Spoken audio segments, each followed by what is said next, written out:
You blink awake in absolute darkness.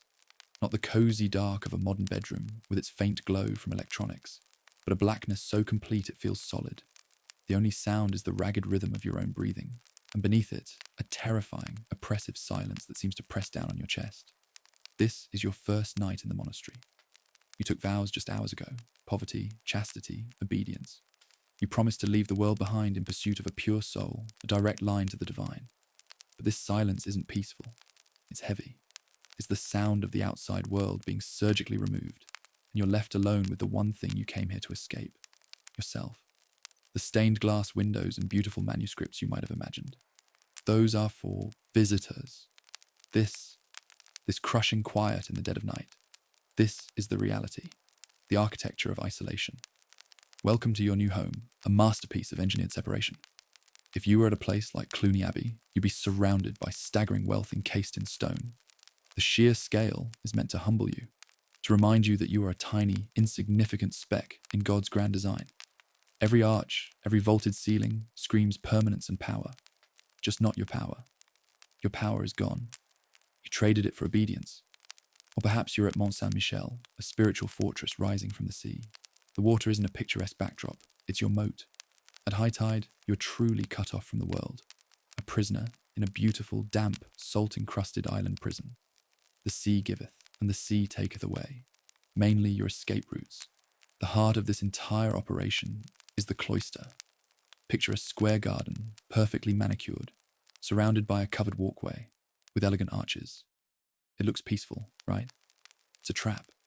This isn't a place for leisurely strolls. It's a racetrack for your mind, a physical representation of your enclosed world. You can walk in circles for hours, but you'll never actually go anywhere.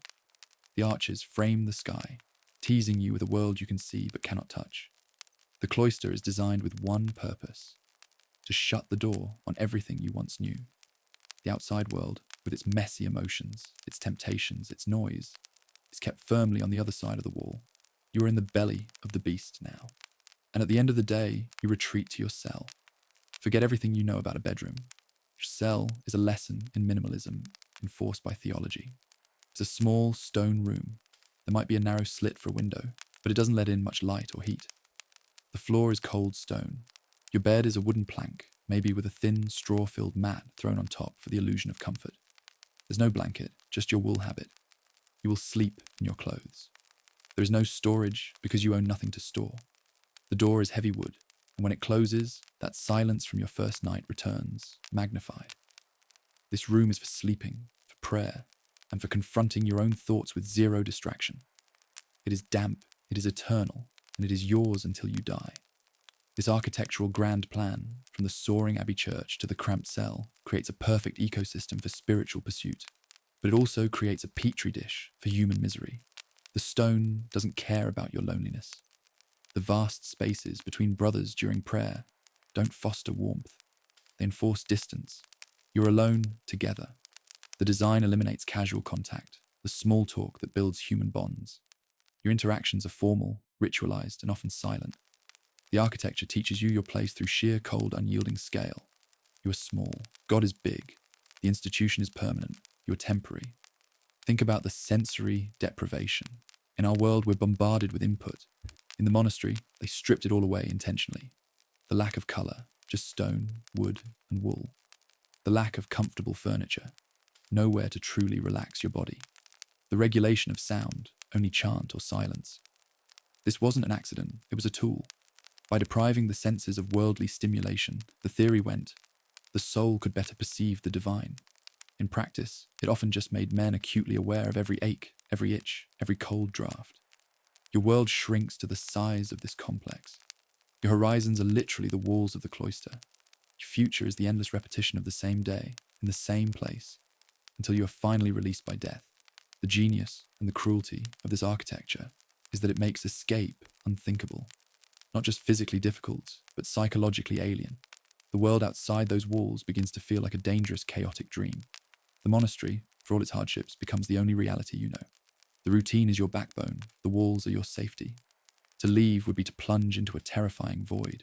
So you stay, you walk the cloister, you kneel on the cold stone floor of the church, you lie on your wooden plank, and you listen to that silence, which slowly stops being the absence of sound and becomes its own presence. A heavy, demanding, eternal companion. The rhythm of devotion. And just as you're finally drifting into a fitful sleep on that wooden plank, a bell shatters the silence.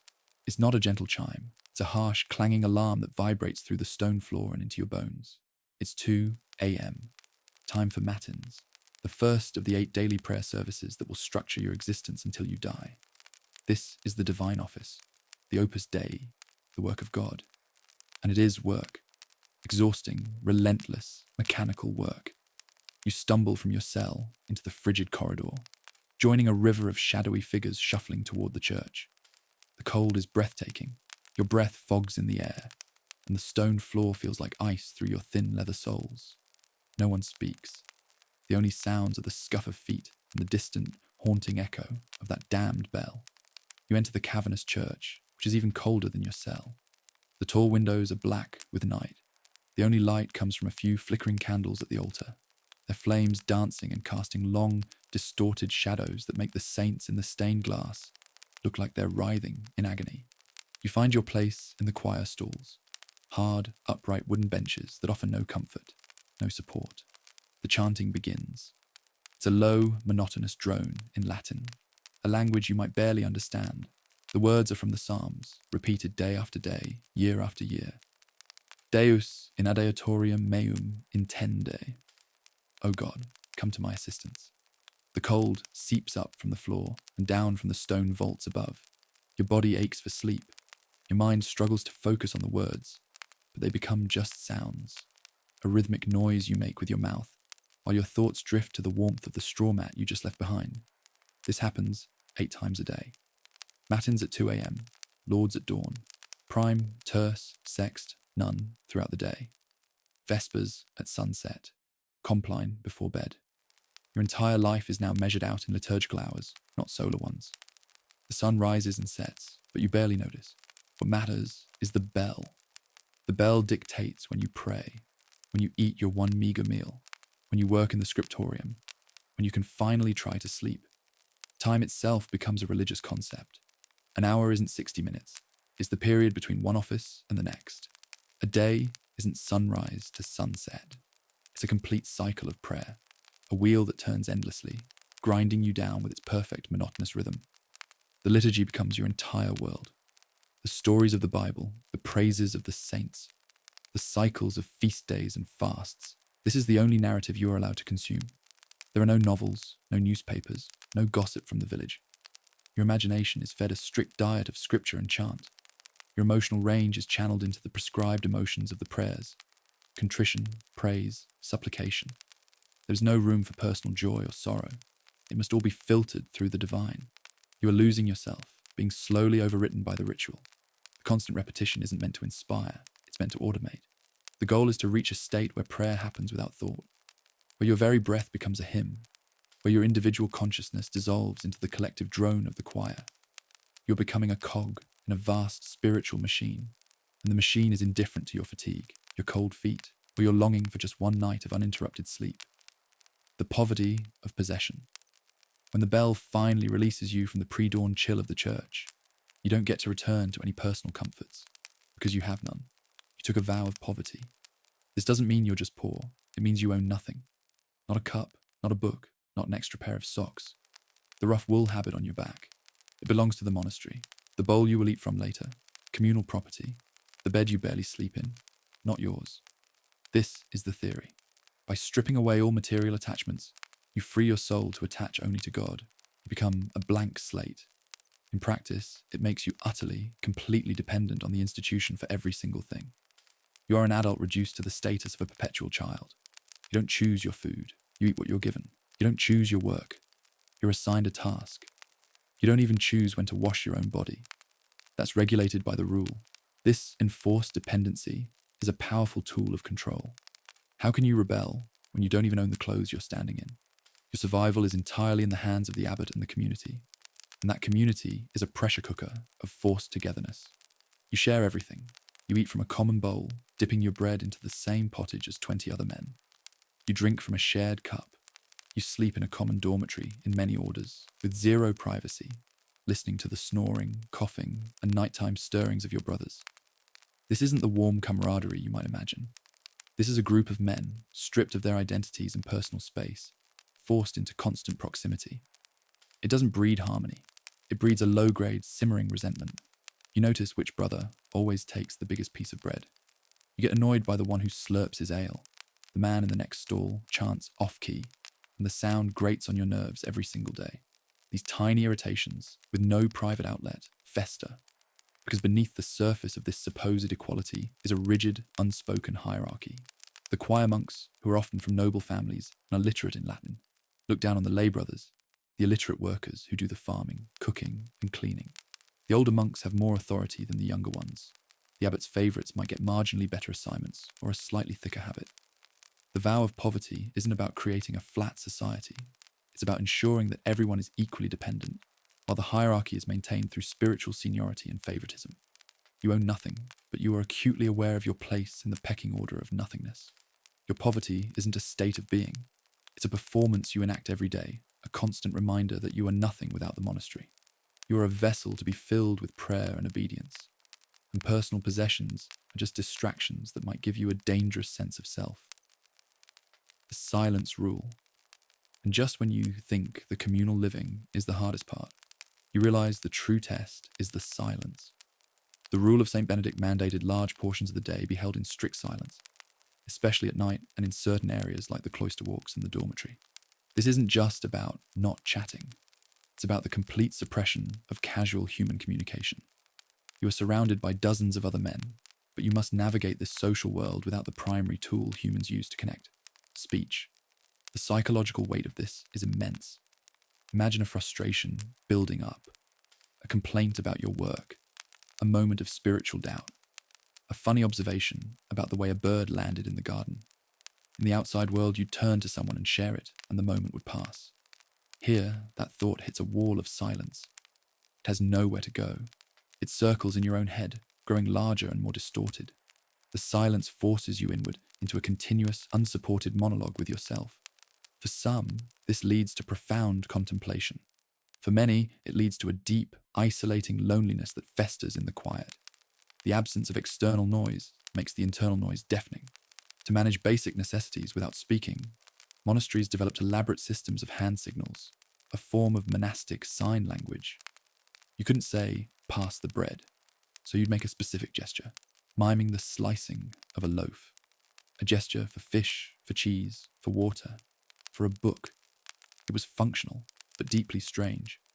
Your daily interactions become a silent pantomime, stripping communication down to its bare utilitarian bones. There is no room for nuance, for humour, for gentle teasing, for the small talk that builds bonds and relieves tension. The community is bound together by ritual and rule, but the normal glue of human friendship, casual conversation, is forbidden. This silence also breeds a culture of observation and suspicion. When people don't speak, you learn to read small signs: a tightened jaw, a sigh, averted eyes. A brother's failure to make the correct sign for "I need the latrine" might be written off as a mistake, or it might be noted as a sign of a disordered mind. The silence isn't peaceful, it's watchful. It turns the community into a group of isolated individuals perpetually monitoring themselves and each other for any break in the discipline. The sound of an illicitly spoken word would be as shocking as a gunshot in the quiet church. So you learn to hold it all in. Your joys, your fears, your petty annoyances, your deepest doubts. They all get compressed down inside you, with only the formal, prescribed words of the liturgy as a release valve. You are living in a crowd of ghosts, all visible but utterly mute, communicating only in the sanctioned drone of prayer and the desperate silent language of hands. The poverty of possession. But the vow of poverty created a strange paradox.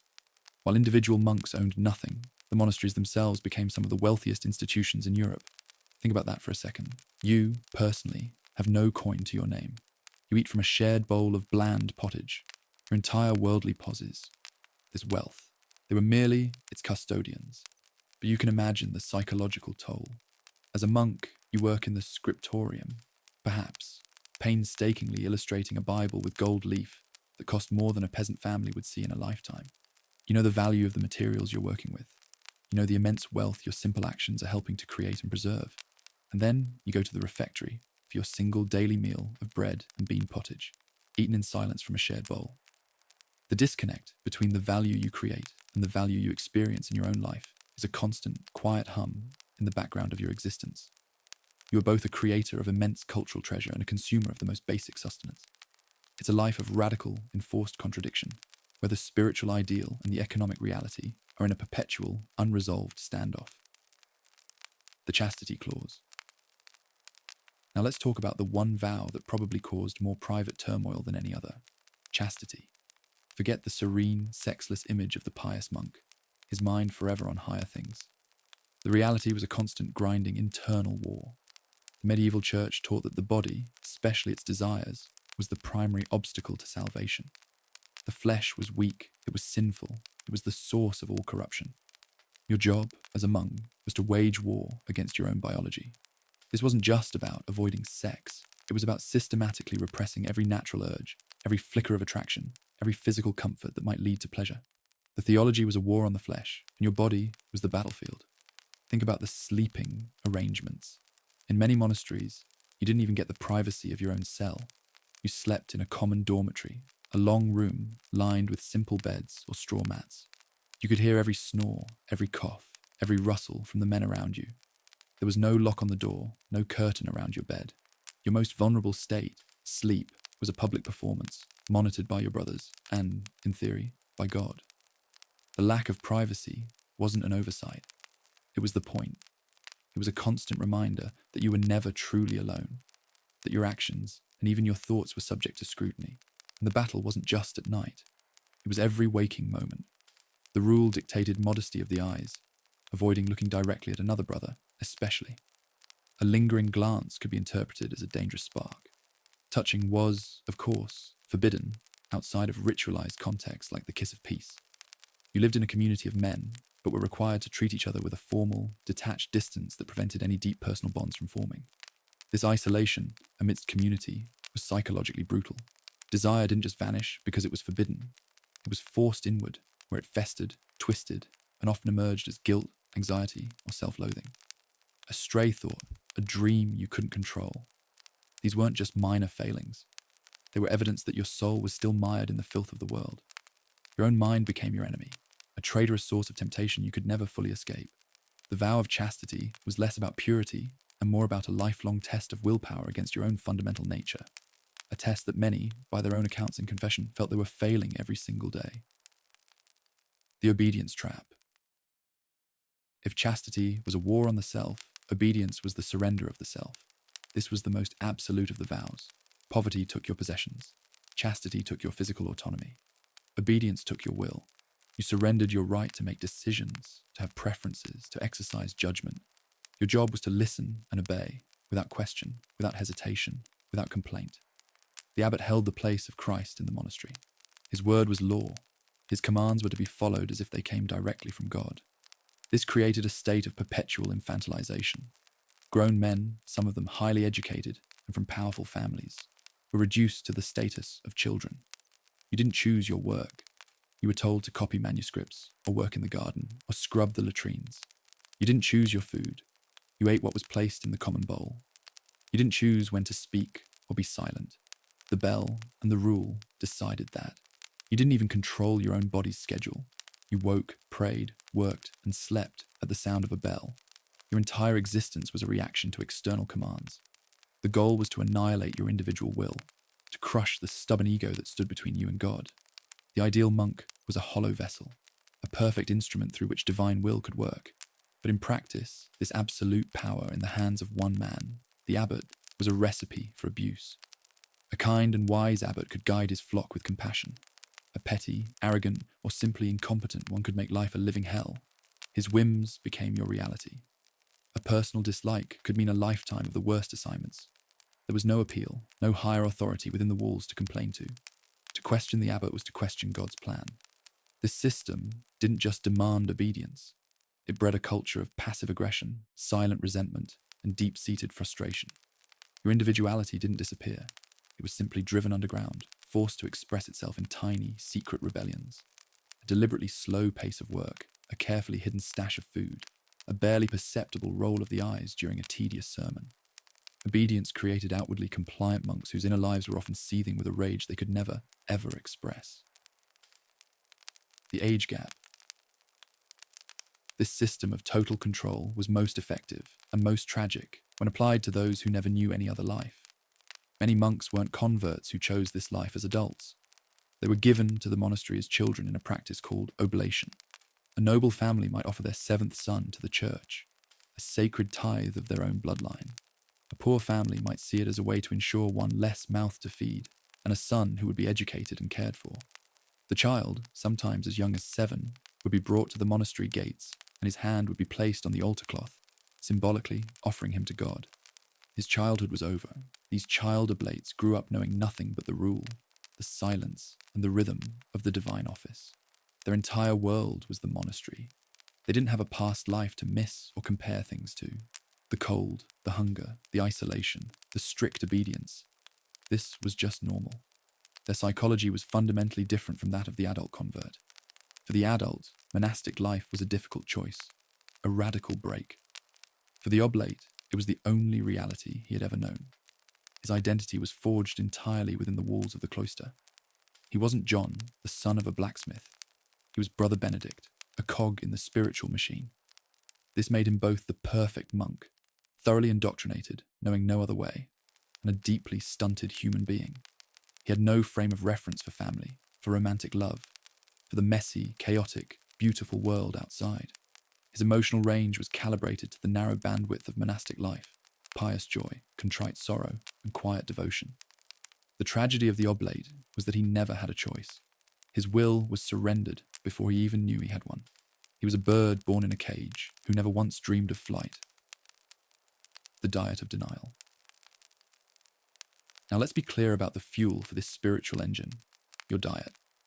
Forget 3 square meals. You get 1 meal a day, and that's it. In winter, you might get a second, smaller meal, because the cold demands more energy, but it's a pittance. This isn't about nutrition, it's about discipline. Hunger is a tool. A growling stomach is a constant reminder that your physical needs are irrelevant compared to your spiritual ones. It keeps you weak, it keeps you humble, and it keeps your thoughts from straying toward worldly pleasures like, say, enjoying your food. And what is that food? The absolute star of the show is pottage. This is not a hearty stew. It is an ongoing, eternal, edible experiment in blandness. Imagine a large cauldron of boiling water.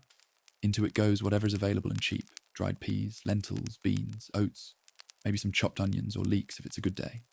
It simmers for hours, maybe all day, until it congeals into a thick, grey, lumpy gruel. It has the texture of wallpaper paste and the flavour of lukewarm regret. This is your main sustenance, day after day, year after year. You eat it with bread, which you use to sop up every last bit from the shared bowl. There is no seasoning beyond maybe a pinch of salt. Spices are a luxury for the wealthy, a dangerous indulgence that might awaken the senses. The big, ongoing theological debate was about meat. The rule of St. Benedict strictly forbade the eating of 4-legged animals. It was considered too stimulating, too luxurious, too fleshy.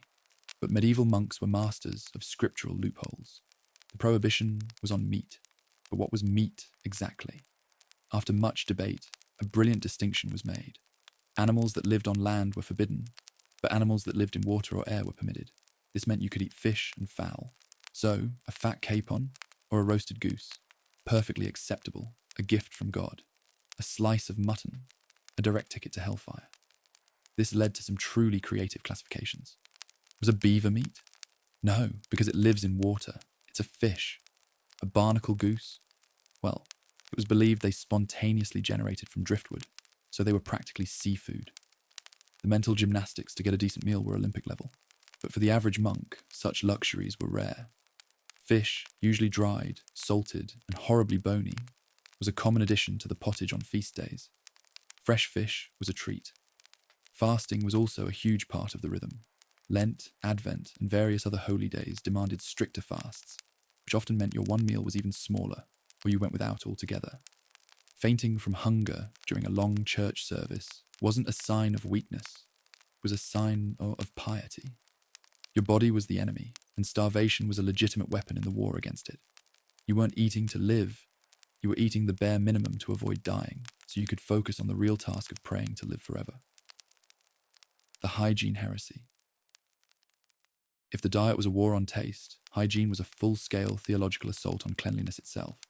In the medieval monastic mind, a clean body was a dangerous thing. Why? Because comfort leads to complacency. A warm bath, a fresh tunic, the feeling of being truly clean. These were sensual pleasures.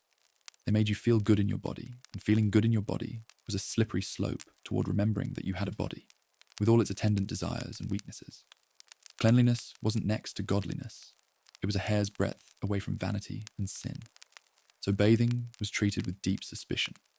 It wasn't outright banned in most rules, but it was severely restricted and heavily regulated. You might be granted a bath a few times a year, usually before major feast days like Christmas and Easter. And this wasn't a long, relaxing soak. It was a clinical, functional, and often communal affair. You go to the bathhouse, such as it was, a room with a large wooden tub. You get a few minutes in lukewarm water, often with your brothers also waiting their turn, under the watchful eye of a senior monk to ensure nothing festive occurred. The point was to remove the worst of the grime, not to enjoy yourself. The water was not for pleasure. It was a necessary evil, like taking a bit of medicine. The result, of course, was a permanent state of grubbiness. Your wool habit, worn day and night, week after week, without being washed, absorbed everything. It soaked up sweat, spilled pottage, smoke from the fire, and the general dust and damp of the stone buildings. It developed its own profound, complex aroma. It wasn't just one smell. It was a layered history of your misery. The sharp tang of old sweat, the sour note of spilled beer, the earthy scent of mildew from the damp walls, and the underlying, unmistakable scent of lanolin from the unwashed wool itself. This was your personal scent cloud, and it mingled with the identical scent clouds of dozens of other men, creating a pervasive, thick atmosphere in the dormitory, the cloister, and the church. You stopped smelling it yourself after a while, but any visitor from the outside world would have been hit by a wall of it. This wasn't considered a problem. The smell was evidence. It was the scent of sacrifice, the perfume of piety. The dirt was quite literally a part of the uniform. The latrine ritual. And when nature called, as it inevitably must, you faced the reredoter. This was the monastic latrine block, had usually a long building jutting out from the main complex, often built over a flowing stream or river that would, in theory, carry the waste away.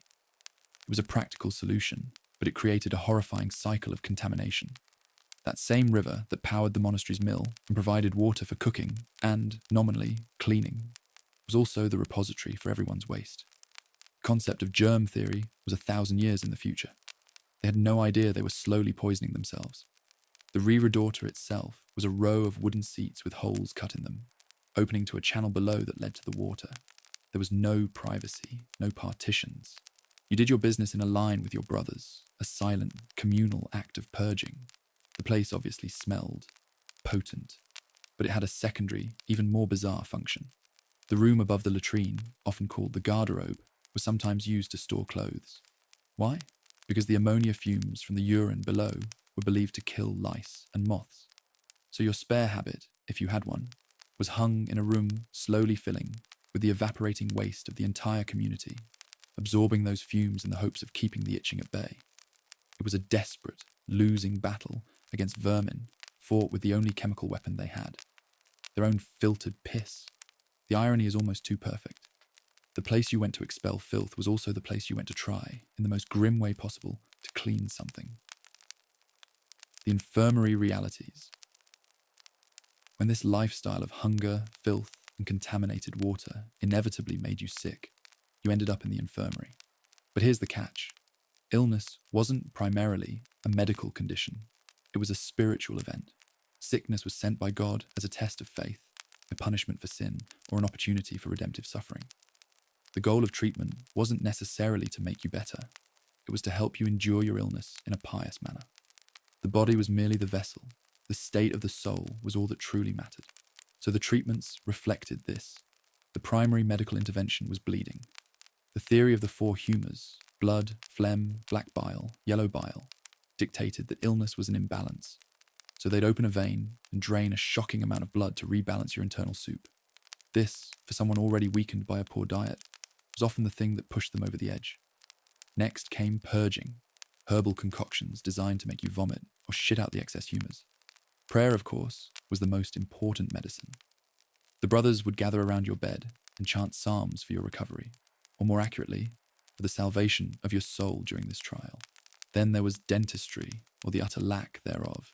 Toothaches were common, thanks to the coarse bread and lack of basic nutrition. The solution was as brutal as it was simple: extraction. No anaesthetic, no delicate tools. The barber's surgeon, often the same guy who cut your hair, would arrive with a pair of pliers. You'd be held down, and he'd clamp onto the offending tooth and wrench it out, often taking pieces of jawbone with it. The resulting wound would likely get infected. If you were very, very lucky, the infection wouldn't kill you. For many, a simple toothache was a death sentence, a long, agonizing slide into fever and sepsis. You didn't die of a tooth infection. You died while being tested by God with a tooth infection. Your suffering was not a tragedy to be alleviated. It was a spiritual curriculum to be passed.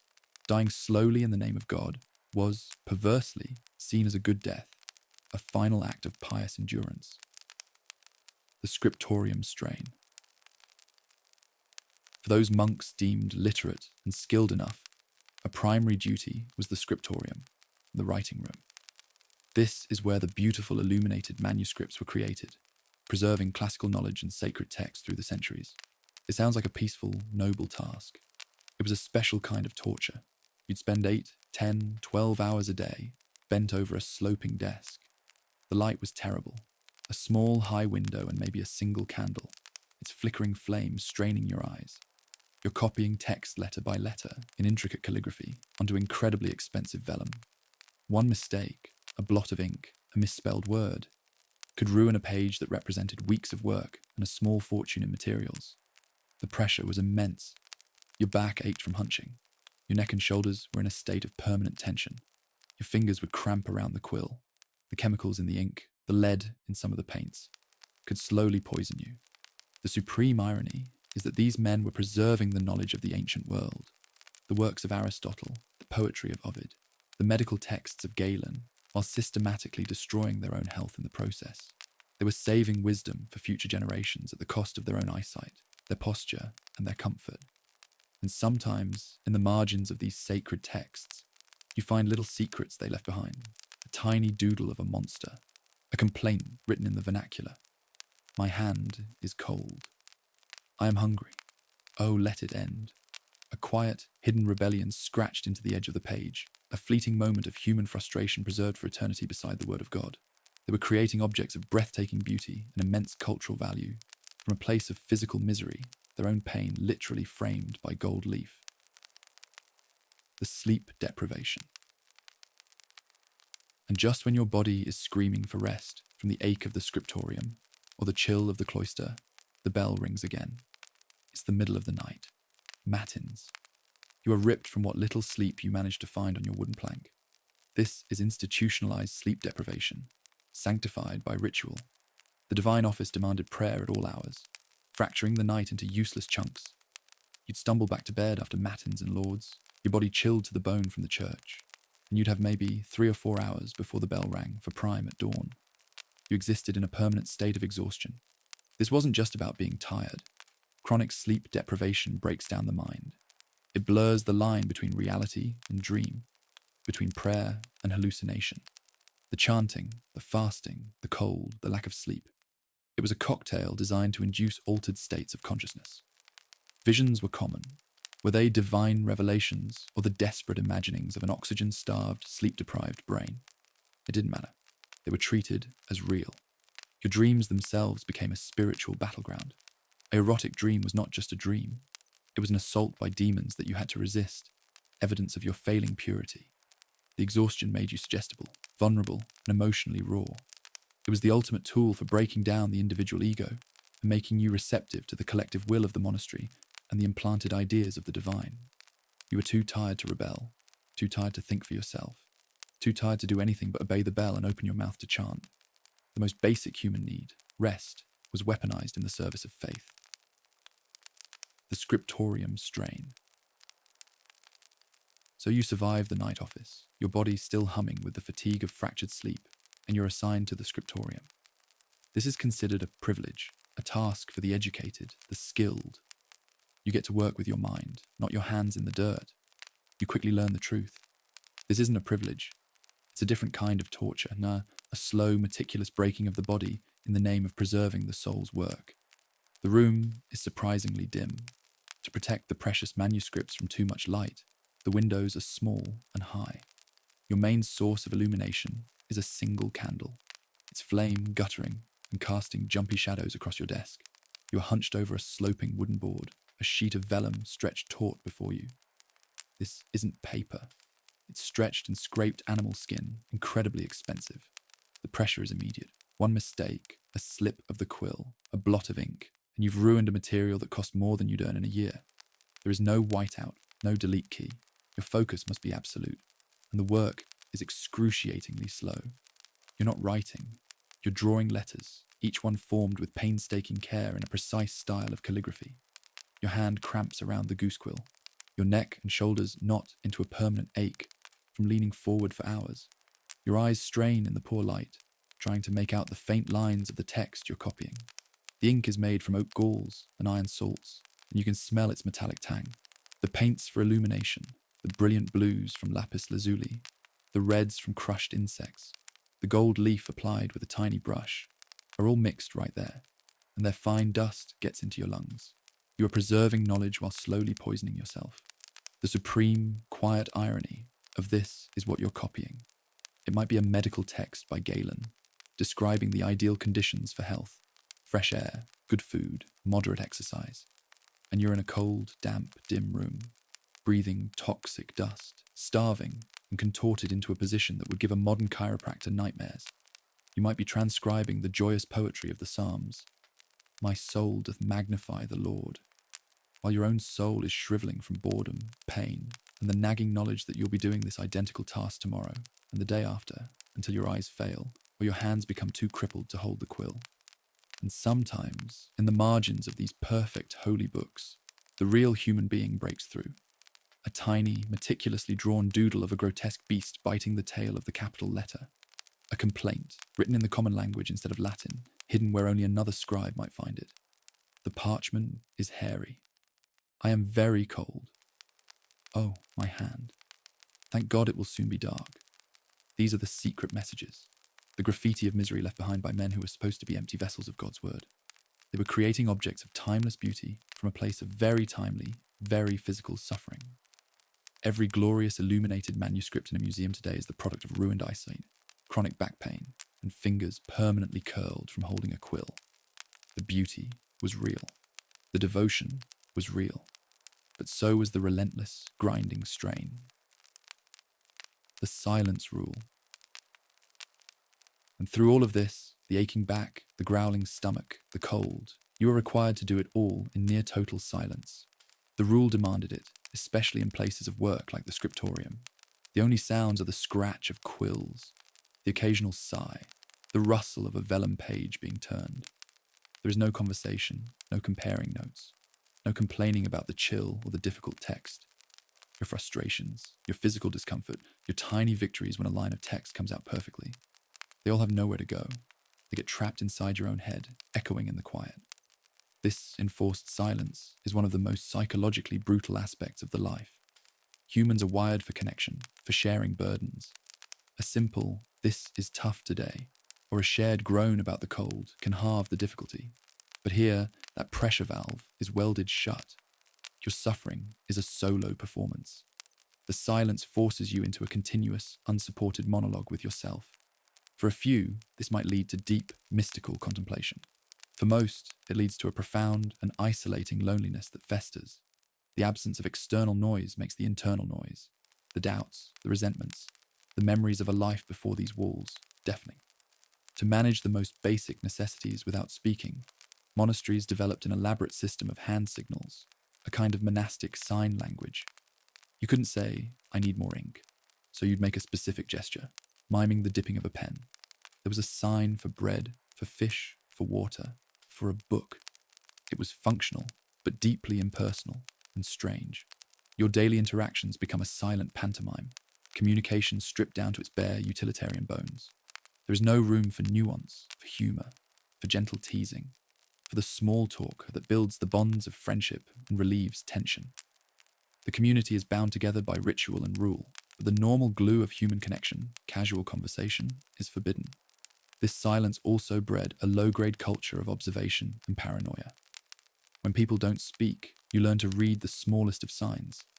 A tightened jaw as a brother struggles with a complex illustration, a slight slump of the shoulders indicating exhaustion, averted eyes to avoid any chance connection that might be misconstrued. A brother's failure to make the correct sign for "I need to use the latrine" might be written off as a simple mistake, or it might be quietly noted as a sign of a disordered or inattentive mind. The silence isn't peaceful, it's watchful. It turns the community into a group of isolated individuals perpetually monitoring themselves and each other for any break in the iron discipline. The sound of an illicitly spoken word would be as shocking and disruptive as a gunshot in the quiet church. So you learn to hold it all in. Your joys, your fears, your petty annoyances, your deepest spiritual doubts. They all get compressed down inside you, with only the formal, prescribed words of the liturgy as a release valve. You are living in a crowd of ghosts, all visible but utterly mute, communicating only in the sanctioned drone of prayer and the desperate silent language of hands. The pursuit of knowledge. Yet within this oppressive silence and physical strain, something miraculous and contradictory was happening. The preservation of knowledge itself. The monastic scriptorium was a lifeline for civilization. While the world outside might have been fracturing into warring kingdoms, with libraries burning and classical learning being forgotten, inside these stone walls, the great works of antiquity were being meticulously, painfully copied by hand. Aristotle, Plato, Cicero, Virgil. Their words survived because generations of monks sat in cold, painful silence, dedicating their lives to the task. But there was a catch. The pursuit of knowledge was never for knowledge's sake. It was always in service of God. Pagan texts were copied, but often with a Christian gloss, their meaning bent to fit theological needs. The primary focus was, of course, on scripture, theological commentaries, and the writings of the church fathers. The goal wasn't to encourage free thought or intellectual curiosity, it was to reinforce dogma. You weren't reading Aristotle to question the world. You were reading him to find hints of Christian truth that he, as a pagan, couldn't possibly have fully understood. Knowledge was a closed loop. You were preserving it, but you were not necessarily encouraged to truly engage with it in a way that might challenge the established order. This created a powerful tension for the intellectually curious monk. You had access to this incredible repository of human thought, but you were forbidden from following its logic to any conclusion that might deviate from orthodoxy. The hunger for forbidden knowledge was real. Some monks secretly read and circulated texts that were frowned upon, works of magic, heretical interpretations, secular poetry that celebrated worldly love and beauty. This was a dangerous game. To be caught could mean severe penance, loss of scriptorium privileges, or worse. The library was both a treasure chest and a gilded cage. You could look, but you couldn't touch the ideas that might truly set your mind free. You were a curator of wisdom, but not necessarily a participant in it. The pursuit of knowledge was allowed, but only if it ended at the feet of the church. The real, messy, dangerous, and exhilarating pursuit of understanding for its own sake was the one vice the monastery could never truly accommodate. It was the one hunger that its meagre diet of approved texts could never satisfy. The chapter of faults.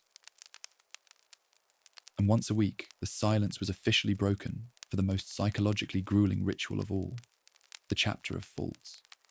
The entire community would gather in the chapter house, and one by one, you were expected to stand before your brothers and publicly confess your minor failures against the rule, not the big, shameful sins you'd confess privately to the abbot.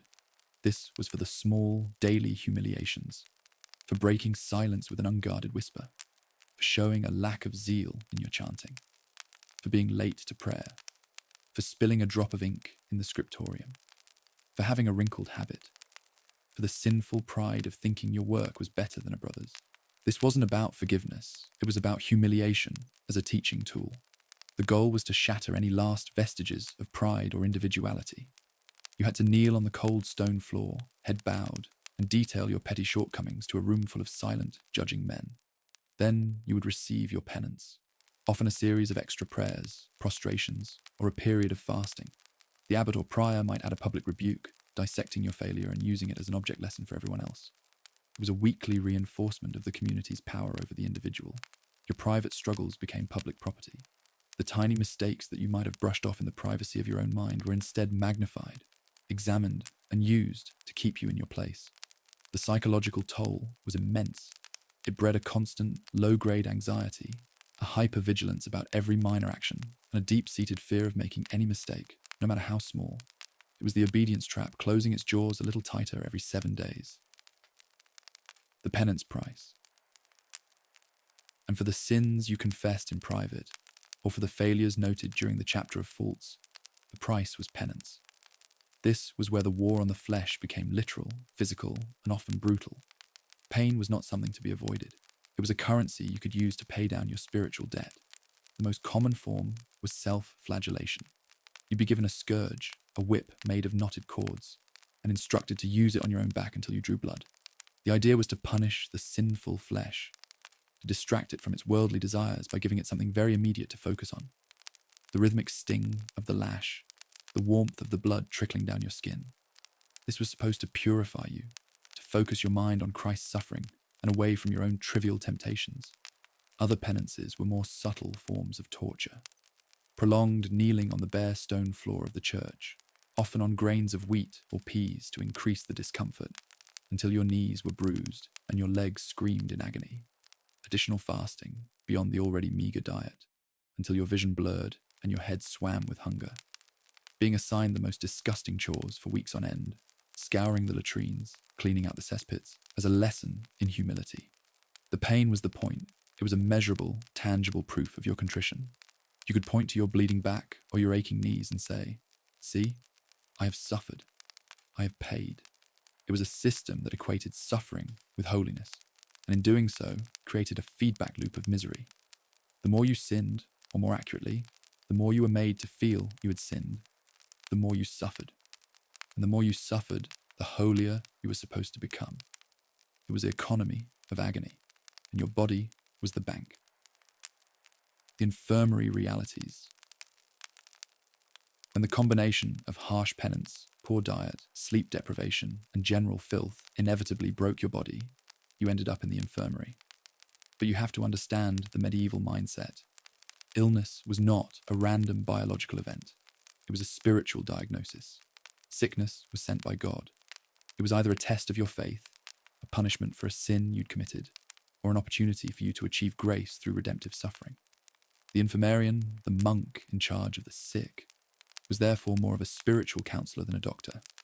His primary goal wasn't necessarily to cure you, it was to help you endure your illness in a pious manner, to ensure your soul was prepared for death, which was always a very real possibility. The treatments reflected this spiritual focus. The number one medical intervention was bloodletting. Based on the ancient theory of the four humours, illness was seen as an imbalance. So they'd open a vein in your arm or leg and drain a startling amount of blood, a pint or more, to rebalance your internal soup.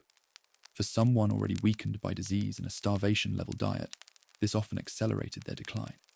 Next came purgatives, powerful herbal concoctions designed to make you vomit or violently expel the contents of your bowels, to purge the excess humours that way.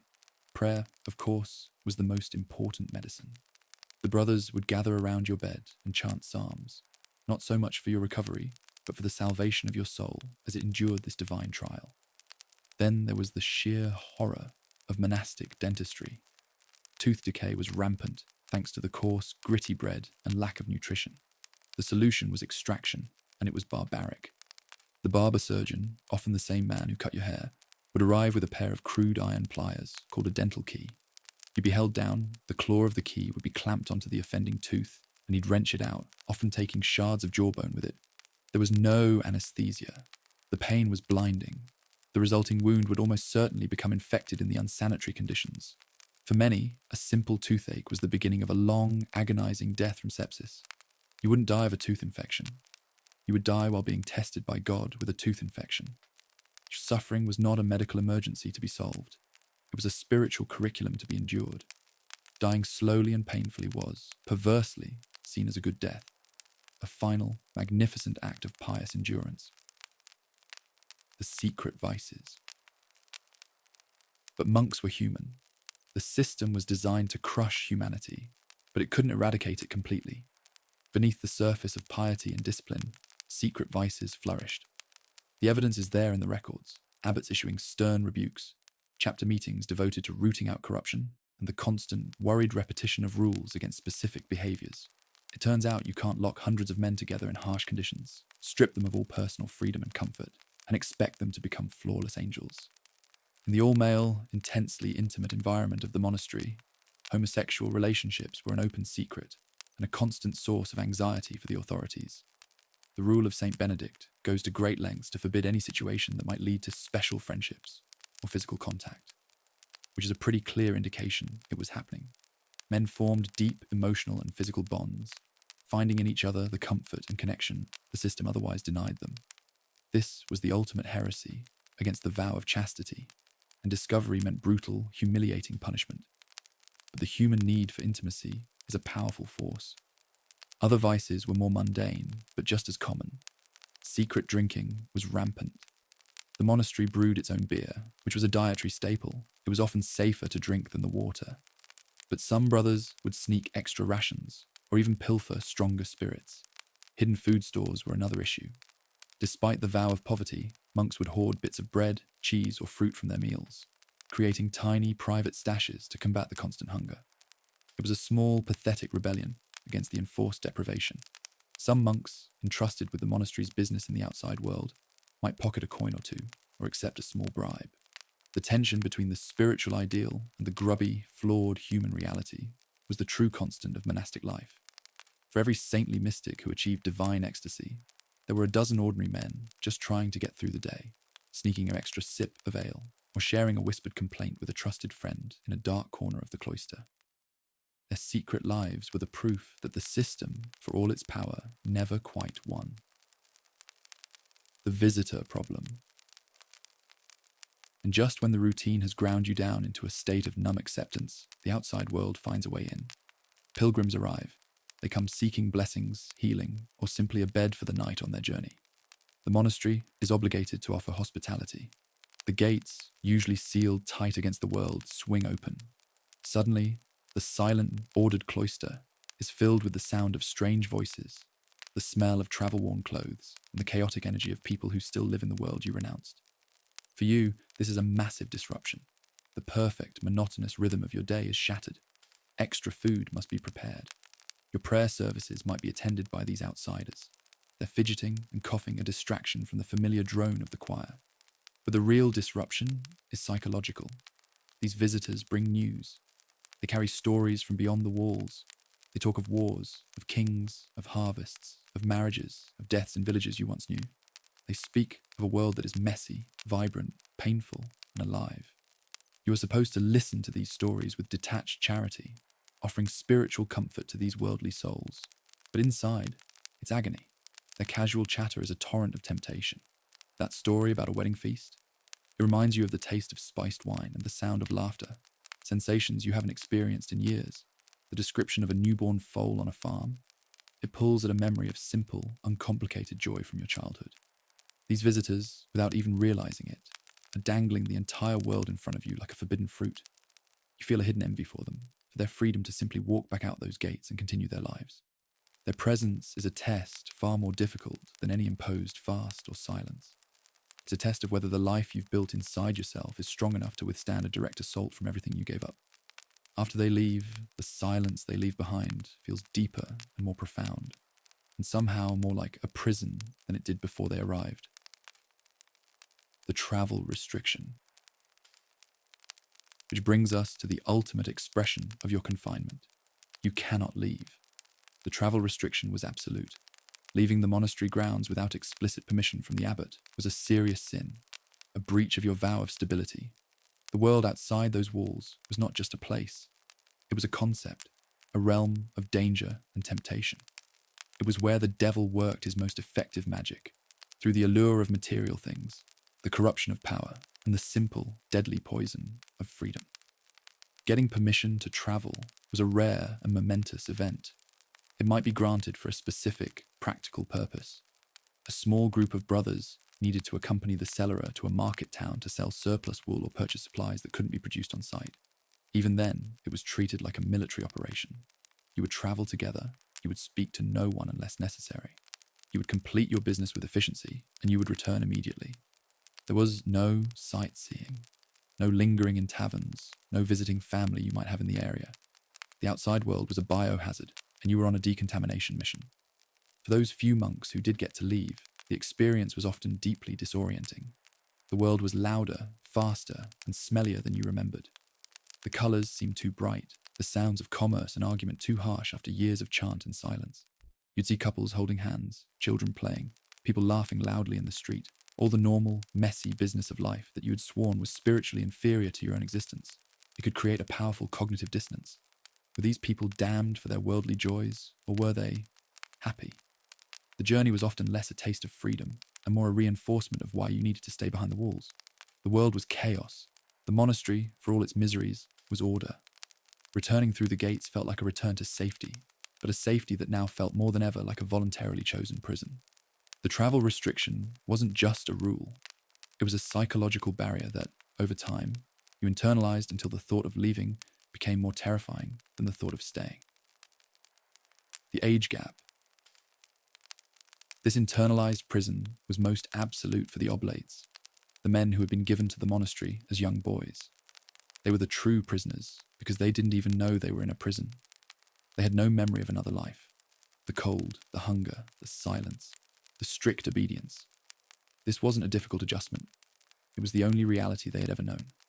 Their entire identity was forged within the crucible of the rule. They weren't William, son of a knight.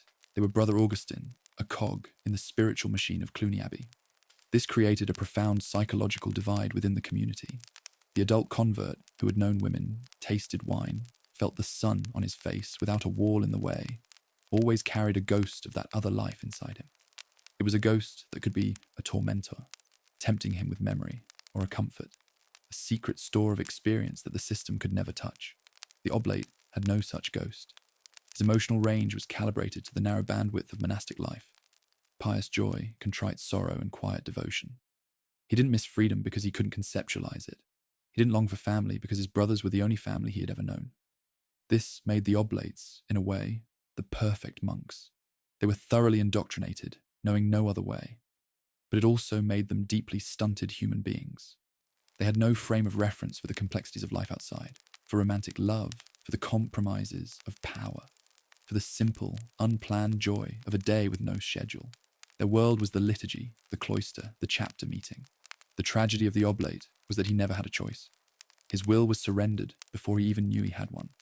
He was a bird born in a cage, who never once dreamed of flight, and who would look upon the sky with nothing but fear if the door were ever opened. The heresy hunt. And to ensure that no one, convert or oblate, ever started dreaming of flight, the community turned inward upon itself in a constant low-grade heresy hunt. Orthodoxy wasn't just about believing the right things. It was about performing that belief flawlessly, without a hint of deviation. In an environment where everyone said the same words, wore the same clothes, and performed the same actions, the smallest anomaly became a screaming red flag, a hesitation during a familiar prayer, a slightly unorthodox interpretation of a scripture passage during a study session, a lack of enthusiasm during the chanting of a hymn, a curious question about a point of doctrine that was meant to be accepted, not questioned. These tiny signs were noted. The monastery operated on a system of mutual surveillance. You were expected to watch your brothers for signs of spiritual sloth or doctrinal error, and you knew they were watching you. It was for the good of your soul, of course. Letting a brother continue in error was a failure of charity. So you reported your concerns to the prior or the abbot, and the brother would be called in for a chat. This culture of suspicion poisoned the well of community. It made genuine friendship dangerous. How could you truly confide in someone if you knew they were obligated to report your doubts to the authorities? It forced doubt underground, where it festered into secret heresy or curdled into a deep, silent resentment. The fear of wrong thought was a more effective prison than any stone wall. You began to police your own mind, censoring thoughts before they could fully form, terrified that a moment of doubt might show on your face and be seen. Your internal monologue became a constant editing process. The heresy hunt ensured that the walls of the monastery weren't just made of stone. They were built inside your own skull, a prison of doctrine from which there was no escape, not even in the privacy of your own thoughts. The seasonal shift. The only thing that truly changed the relentless routine was the church itself, through the endless turning of the liturgical year. Advent, Lent, Easter, Pentecost. These weren't just dates on a calendar. They were seismic shifts in the daily reality of the monastery. They were the only way to truly mark the passage of time, as the sun outside rose and set on a schedule you barely noticed. Lent was the great trial. The already meagre diet was slashed further.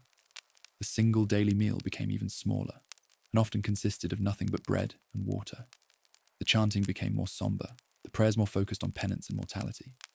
It was a corporate intensification of the misery you experienced every day, a 40-day marathon of hunger and self-denial. The physical deprivation was brutal, but the psychological effect was perhaps worse. It was a scheduled, enforced period of gloom, a collective descent into the wilderness. You weren't just hungry, you were performing hunger, along with everyone else. Then came Easter, and the floodgates opened. The fast was broken, often with a slightly more substantial meal. The chant shifted from the mournful tones of Lent to the joyous alleluias of the resurrection. There was a palpable sense of release, of having survived the trial. But even this joy was formalized, ritualized, and contained. It wasn't a spontaneous outburst of celebration. It was the next scheduled event in the liturgical cycle. The seasons didn't bring freedom. They just changed the rules of your confinement. The annual cycle was a wheel, and you were tied to it, moving from discipline to slightly relaxed discipline, and back again. Your life measured not in years lived, but in Lents endured, and Easters survived. Time itself became a function of faith, a loop that promised eternity, but delivered only an endless, repeating present. The correspondence control. Your connection to the life you left behind wasn't just severed by walls. It was surgically amputated by the rule. Correspondence with the outside world was strictly controlled. If a letter arrived for you from your family, you didn't get to read it in private. It was brought to the chapter meeting or the refectory and read aloud to the entire community by the abbot or his designee. Your mother's worries about your sister, your father's news about the harvest, the gossip from your hometown. It all became public property, subject to the judgment and commentary of your brothers.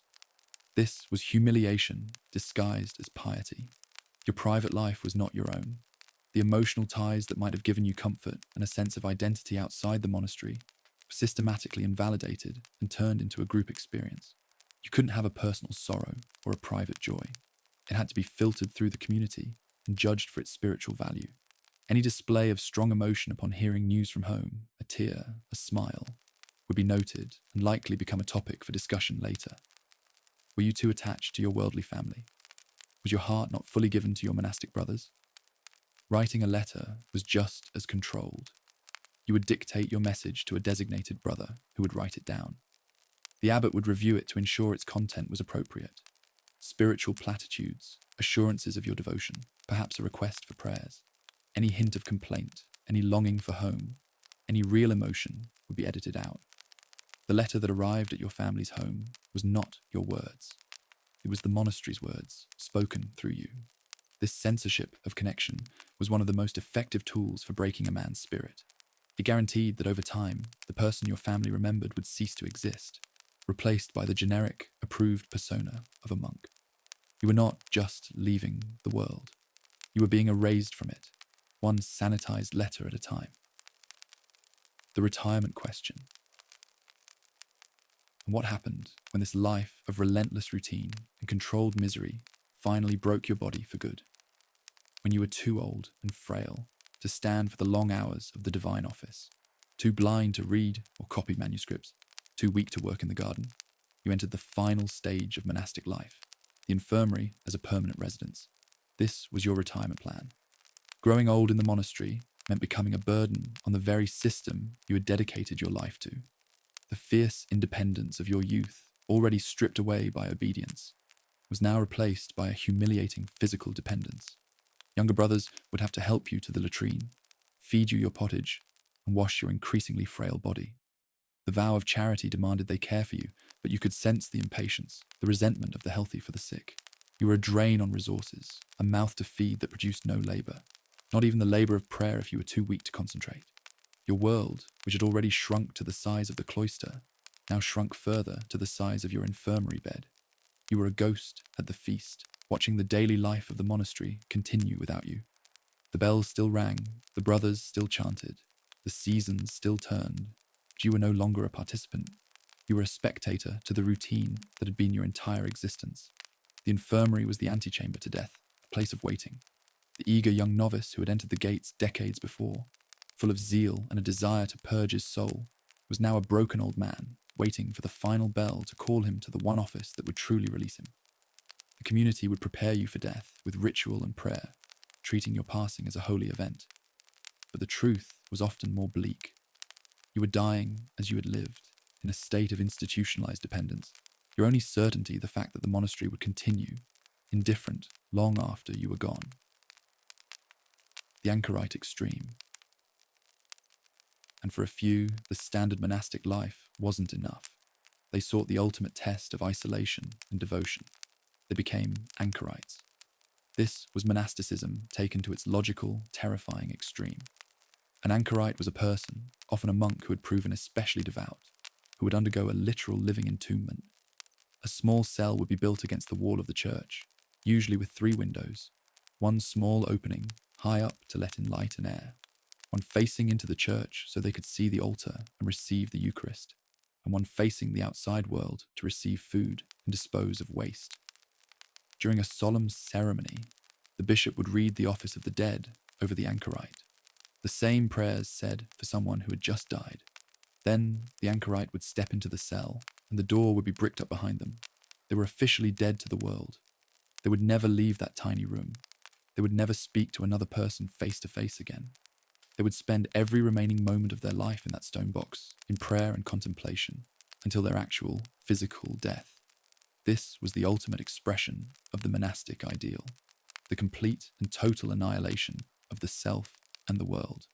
The anchorite had no community, no routine beyond their own prayers, no distractions whatsoever.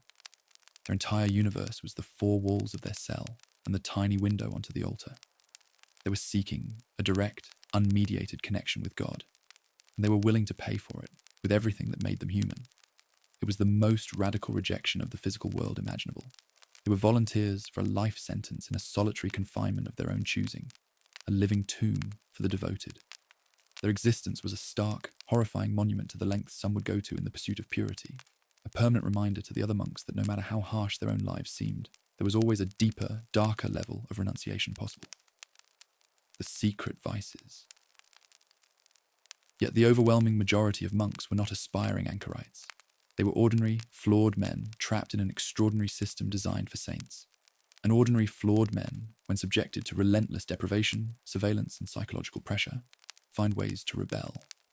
The evidence of these secret vices is written between the lines of the monastic records themselves, in the repeated injunctions from exasperated abbots and the records of chapter meetings devoted to rooting out corruption, in the intense, all-male environment where emotional and physical intimacy were otherwise forbidden.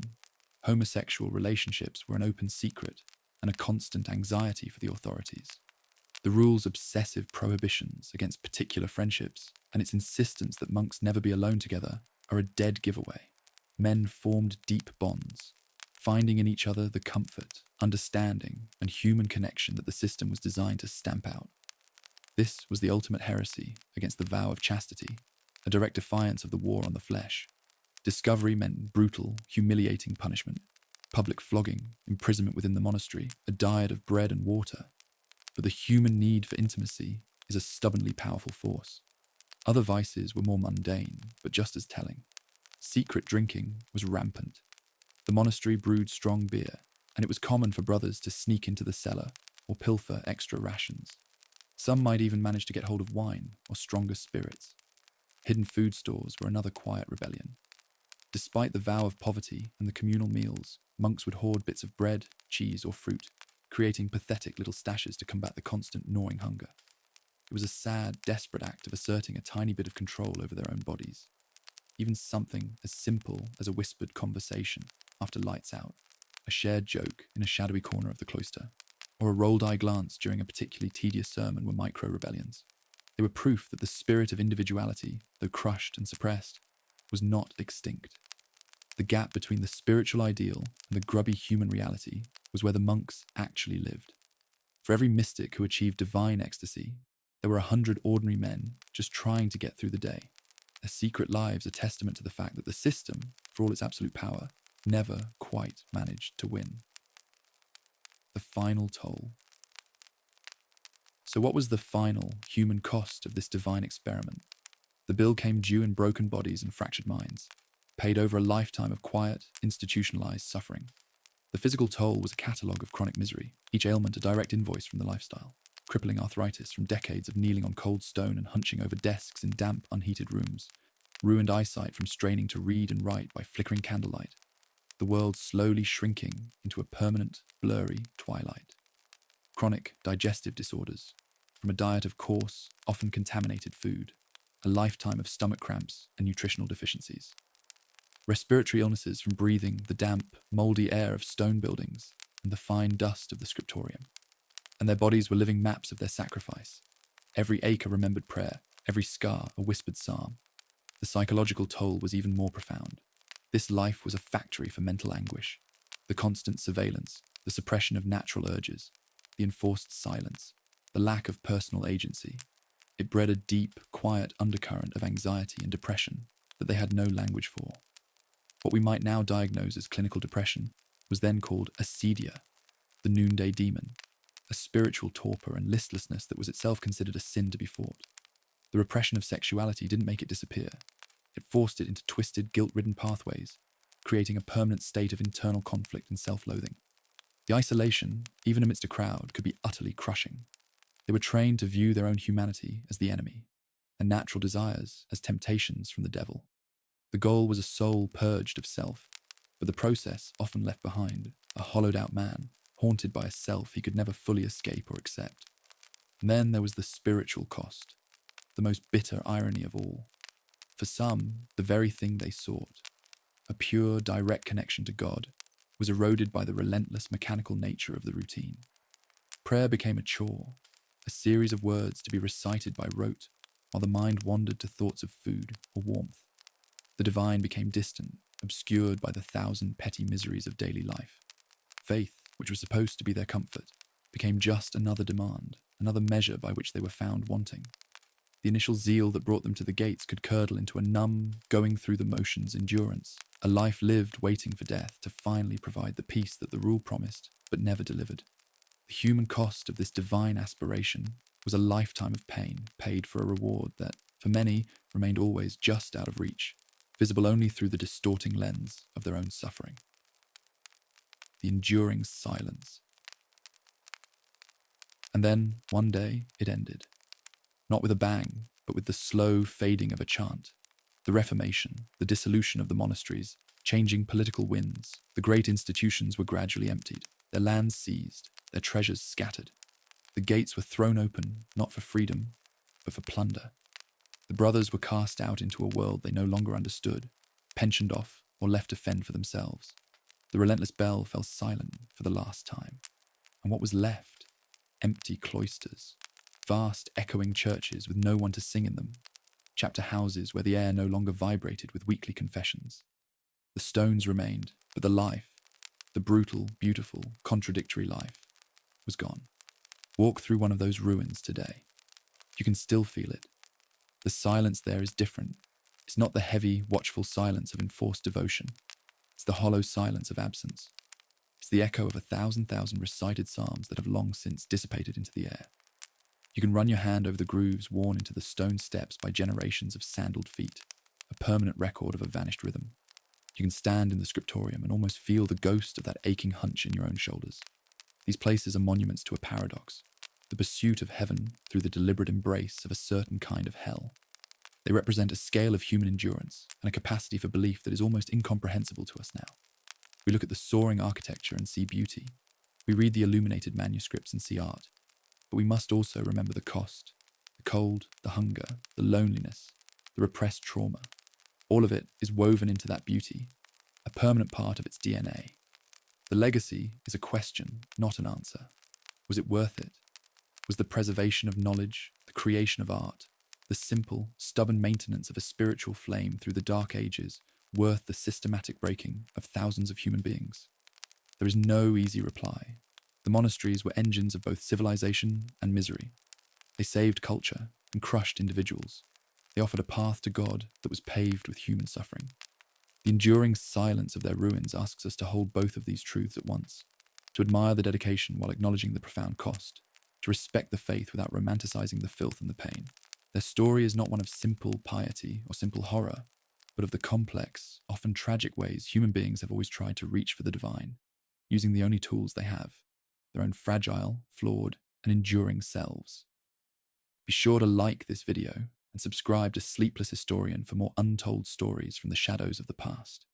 Your support helps keep these histories alive.